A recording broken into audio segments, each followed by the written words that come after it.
So now is the time. Now's Now the best time. best time.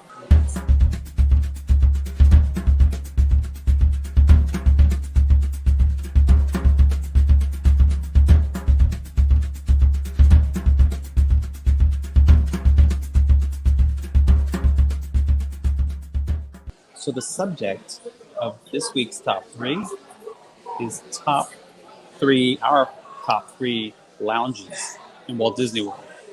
And we all agreed that we couldn't use Dahlia Lounge Because they were going to be in. So, because it definitely It's would have been one on the list. if not the best. And As far as the atmosphere and just overall enjoyment factor, it's fantastic. it's amazing. But I'm gonna force Jason to start.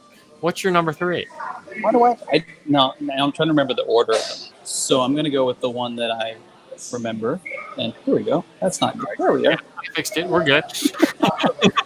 It's the Cape Town Lounge at G, which is most people don't even know where this is. It's Cape Town Lounge is the bar that serves Chico, an Animal Kingdom Lodge, and in the Jumbo House, and it's downstairs. And most people, like I said, don't even know it's there because you would only know if you're going to eat dinner at Chico. Mm-hmm. And if you come down the stairs by Victoria Falls, which is also a nice lounge, let's put that in there. If you come down the stairs from Victoria Falls, and then you head to your right instead of your left, you went to left, you go to Boma, you go right, you go towards Chico, and you go into the Chico space. The lounge and the bar area is right there to your right. It's so good because number one, it's intimate. Number two, the bartenders there are fantastic, like some of the best on property. And number three, maybe most importantly, you can order off the full menu from Chico without a reservation. So, yeah, it's fantastic. Carlos? Well, my number 3 is so hard to pronounce, but there was a little bit discussion if it's a bar or it's a lounge or both, but it's the Abracadabra in Disney's Boardwalk. One thing is that I like that bar, the lounge. I like is the decor. It's a little bit dark, classic. But there's a good thing about that place that I would like to mention that I don't know if everybody's aware, but it's one of the places in Walt Disney World that you have a connection with the Society of Adventurers and Explorers, because tells the tale and tells the legend that all the musicians that were in that bar disappeared once. And if you go through the books that you have in one of the walls on the corners, you can find one book that is for the Society of Adventurers and Explorers. And I don't know if you guys follow that, but I really like that, the whole thing, the whole connection of different places in all the Disney universe with that society and all the things that you have behind that. So it's that's why I like to bring that as my number 3, Abracadabra in Disney's Boardwalk. No, it's a very nice space, especially right next to Flying Fish there. Oh, Flying Fish. Oh I my miss Flying Fish. No, the Tomahawk. I miss the Tomahawk. Why did you have to bring that up? Yeah. All right, Collin. And then the pork belly too. The pork belly is amazing. Just stop. Yeah, mine is actually a little bit different than what you guys may think from me. But if you know how much I enjoy French Quarter, Disney's French Quarter Resort at that point, and Riverside for that matter. But as one of my favorite moderates, I have to include Scat Cats and Club on this. It's kind of a mix between a lounge and a restaurant. But if you've been over there, you know you can get beignets at night, which is excellent. And if you can do that, it's always going to be high on my list. I've honestly not eaten much of the food there, but I will say the atmosphere is something I've enjoyed many times. And if you stayed at that resort, you know that atmosphere. They've got live music a lot of nights. Right now, it's not open, unfortunately. The whole resort's still closed. But it is one of the most inviting areas because it does overflow into the lobby space. It's a little upscale, but you can also kind of enjoy it. Just kind of sit around there sometimes throughout the day, and it's not near as crowded as some of the other places on property, especially because of the nature of that resort. It's very quiet. It's a little more compact, and there's not quite as many guests there as you might find at like Caribbean Beach or something like that. But it's a wonderful atmosphere. Great place for desserts if you're looking for dessert on property, kind of late at night when you get back from the parks. But overall, it's one of my favorite places. So you want my number 2? Territory Lounge at the Wilderness Lodge. You're okay. good. You did- Number 1, it's like a place I feel like at home. Number 1. Number 2, it's typically like relatively quiet, so it's kind of a subdued. You need to mute him 'cause now I can hear myself. It's like this subdued location where it's like not rowdy, but they usually have a game on. The menu is fantastic, and usually, even though it may not appear, it's one of the best lounge menus on property. Nice. But I've spent a lot of time at Wilderness Lodge, and I've never been in there beyond just to look and take a picture. I've never sat down in there. sometimes, if you ask nicely, you can order something off the menu from. I almost said Artist Point. Not Artist Point. Also, Sad enough. don't cry though. Yeah. I mean, it's okay. Carlos used to love artists. I love that place. You can order menu items off of storytellers. Oh my gosh. And it's great place to like hang out late. If you're at the resort, you're staying at the resort, just hang out there late. Great place to wind down. Like if you come back from the Magic Kingdom, you unload off at the dock, you walk up that little bit of hill, see the gorgeous sight of that beautiful lodge lit up at night. Collin, you know what I'm talking about because you have awesome pictures for this. It's amazing. And then you go inside to your right, and it's right there. You're like, I don't need to go to bed yet. I'm going to go to Territory Lounge. Yep. Have a nightcap. It is a perfect spot if you're staying It at is the a nice resort. spot. It's kind of quiet too. It's really It's lovely. a nice spot. It's really lovely. And it's always warm. It's like if it's cold outside, it's always warm. And if it's raining, it's always dry. And if it's hot, it's air conditioned. So it's kind of That's perfect fair. that way too. So it moves on to Carlos's number 2, I believe. Is that who we're on? Oh, I got to He's muted. Carlos. It was so Echoing. nice. Sorry, there you I'll go. mute mine. But my second option, actually, it is a lounge that when it first started, I was not a big fan because I used to think that there was a disconnection of theming because it's theme on a movie, but it's in a hotel with a different setting. So my first reaction, I didn't like that. But then when I went for the first time, I really realized how nice they did the theming. And then I'm talking about the Enchanted Lounge. It is at the Grand Floridian. I love the whole theming. Basically, we're talking about 3 different rooms because you have 2 internal rooms and the external balcony. The last time we went there, actually, I went with Jason during the October 1st live marathon, and we went to have actually a drink in the outside balcony, and it was amazing. It was great. I like this place. Actually, we ran into Mark there. Oh, we did. Yes, we did. We run into Mark Sheffield there. It was a nice seeing him there, and then it was. I like the lounge. I like the whole service, and it grew on me. And in the start, I was a little bit critical, but then it's one of my favorite now. It is. I always recommend to anyone that visited the Grand Floridian. I always recommend time, and during that time, to spend a little bit of that time in the Enchanted Lounge. All right, so does it go to me at this It point? goes to you. Yes, go to you. So mine is a little bit more mainstream now, and this is probably the most sought after one that I have on my list. And it's in Galaxy's Edge, and it's Oga's Canteen. And the food is limited, so be aware of that when you're going. But the experience is spectacular, especially if you're a Star Wars fan. It's something you've always kind of wanted to step into and be a part of and explore more than you do potentially eat. And when you're there, especially later on at night, it's a very, very unique experience. I know Jason and I have at least closed it down once, and that's something you should do if you're a fan of Star Wars, because there are some extra kind of hidden gems in there if you do close it down at night. And you can stay substantially after close. And I bet it's a fun night when you have company. I only True. went there. Carlos I only would know. I only did that alone, but no problem. You guys probably have a wonderful We'll have to time go there. back. We'll have to go back. That was before we had started all this, and maybe we should go live there from some time if the service holds up enough. That would be a blast. There would have to be a 40. What is it? 40 minutes in It'd have there. to be 40 to 45 minutes, or we'd have to explore Galaxy's Edge the rest of the time. we're They will capable. kick us out. And if we shut it down, they escort us off planet too. That'd be cool to share too, if they'd let us. I know a lot of people are critical of it because there's not much food on the menu, but it's not designed for that. It's designed to be more of just kind of enjoy it for your timeline that you're allocated. Enjoy the time you have, and then explore the rest of the land. And you have that interaction of the music with the performance of the cast members. They have the everybody has a story. Yeah, it's a wonderful place, and if you're into like the droid type things, you can't miss the droid in there. It's really cool. I believe it's DJ Rexa. Is that what it's called? DJ Rex.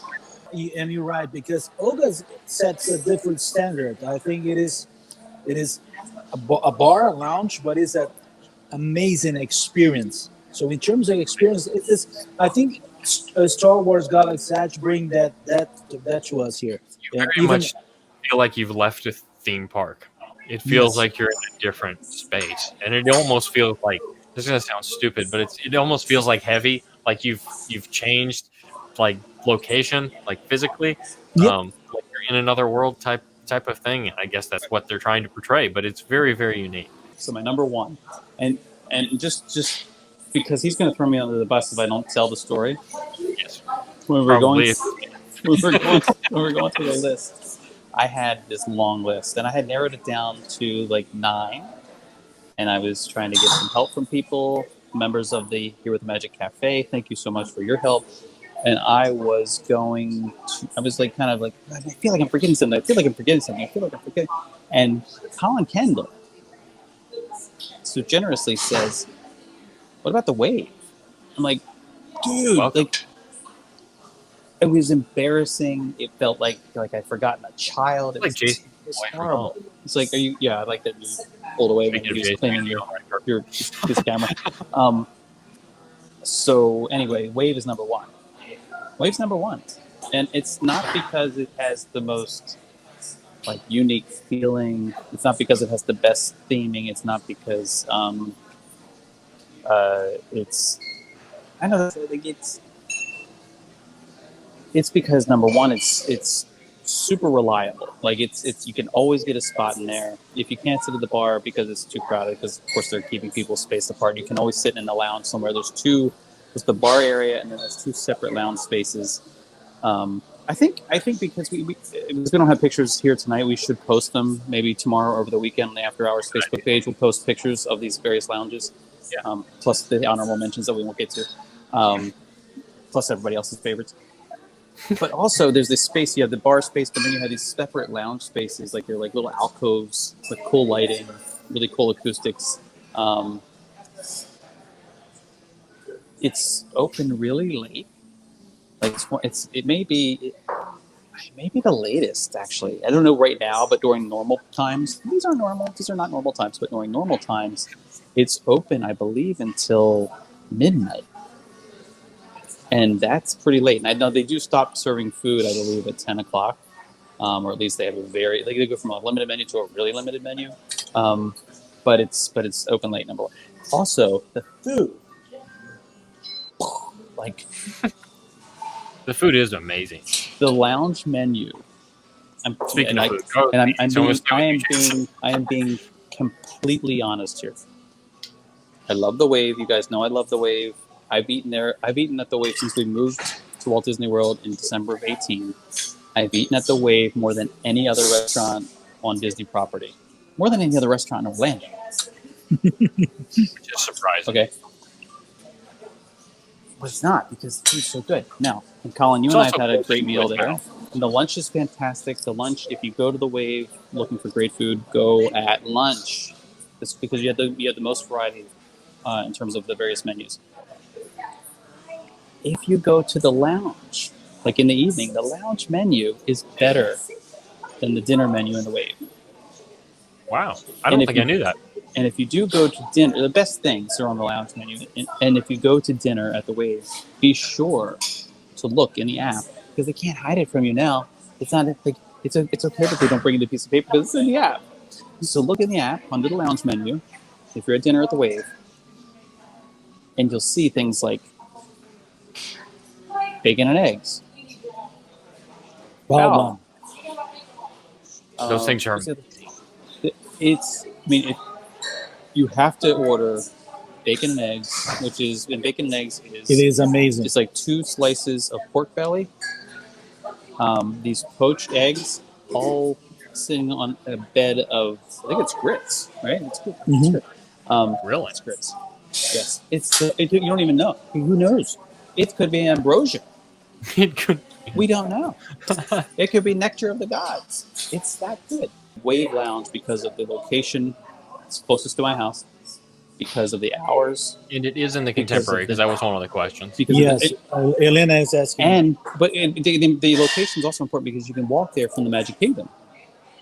So even if you're not staying at the Contemporary, you could take a little break from the Magic Kingdom, walk over to the Contemporary, have a bite and a drink in the lounge, walk back to the Magic Kingdom.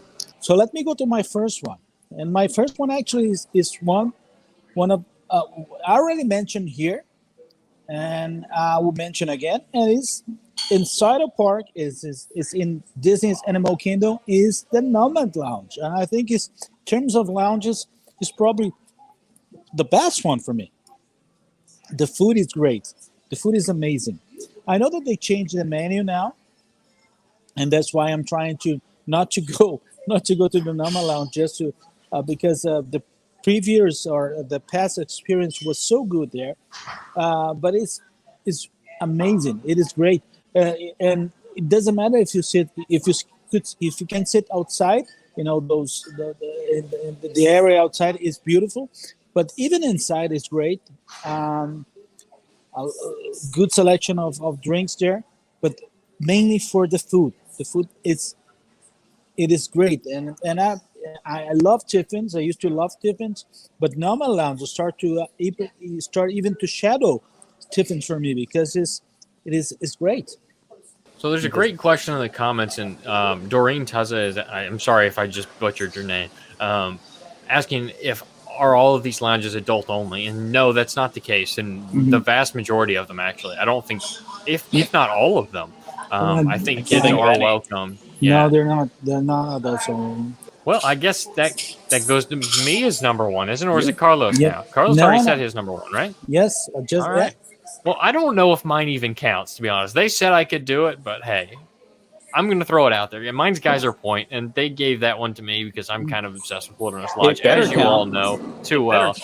It's more like a grill than it is per se a lounge, but it is kind of a lounge atmosphere. It depends on the time of day, really, because they have the quick service window too, so you have kind of a mixed bag out there. But I am going to count it as a lounge, and it's one of the most spectacular ones on Disney property, in my opinion. And Jason's just eating his what is it? Olives with blue cheese, you said? Yeah. But no, it is one of my all-time favorites. Is obviously Geyser Point. If you've not made the journey over there, it is worth the boat ride from Magic Kingdom. If you're in the park and you just need someplace to eat, it's worth a good 20-minute journey over there. It's probably not even that long. But you don't have to have a reservation. You can just show up. You can enjoy a meal. Their bison burger is spectacular. I know Jason loves some of the drinks that they have there, and one of the bartenders is one of your favorite on property, I believe, right? You can elaborate. One of if the you bartenders there, I wouldn't say she's my favorite bartender, but she's from Baltimore. And for those that don't know, Jason is from Baltimore. Right. So I just like have a thing for people. It's not just a weird thing about people from Baltimore. I'm married to a girl from Baltimore. So. But anyway, I'm not here to talk about Baltimore. She happens to make this bartender, not Michelle. This bartender happens to make one of the best Bloody Marys you'll ever have, and the secret was that she keeps a stash of Old Bay seasoning under the bar, and that's not what's called for in the recipe. So if you have another bartender, you have to. She's told me this, like, you just have them stay use use my stash is what she literally says. I want to go use my stash for the Bloody Mary.